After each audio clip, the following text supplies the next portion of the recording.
It's a cork compass, and man, I'm trying to get it.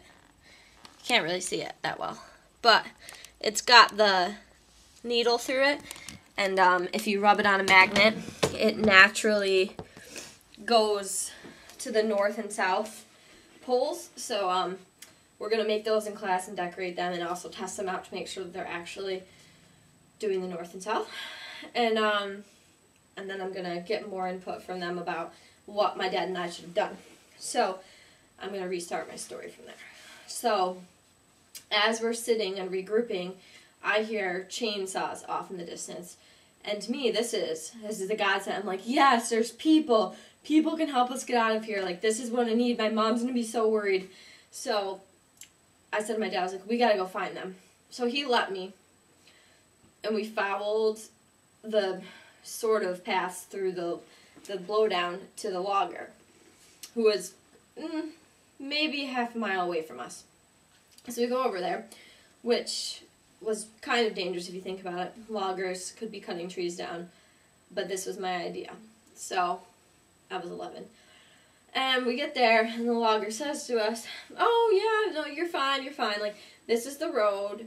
This hunting camp goes all the way through the Opalescent, which is where my family owns an old hunting camp, which has been there for many years and is part of Finch and Prime Paper Company.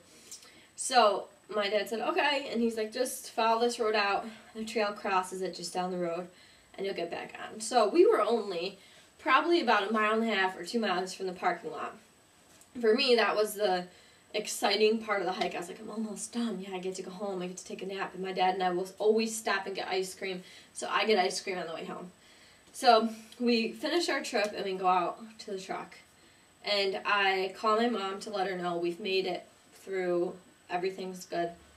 And I start to think to myself, I'm like, now, were we really, like, what would have happened if we hadn't heard the chainsaw?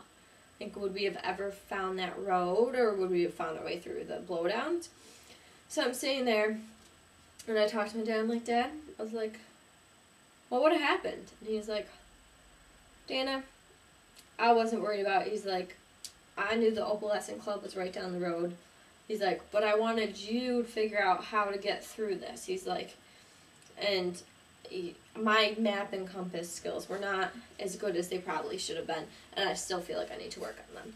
So he sat and talked to me. He's like, so I knew where we were, but, you know, like, next time, like, you need to always be well planned in case something like this happens. You have to have extra water, you have to have extra food, and in case you're stuck out in the cold all night, you know, like a tarp and stuff is good too.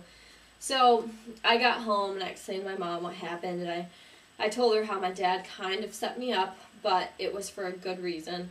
And so from then on, I've learned that there's a reason that he let me panic and get all nervous, but he actually knew what was going on all the time. So that is my compass story. I would do a lesson on compasses, Red Fred in the Shed, different navigational skills depending on the age group that I decide to do it with, because I feel like I could fit this between probably 4th graders through middle school and maybe even some high schoolers. So that's my story.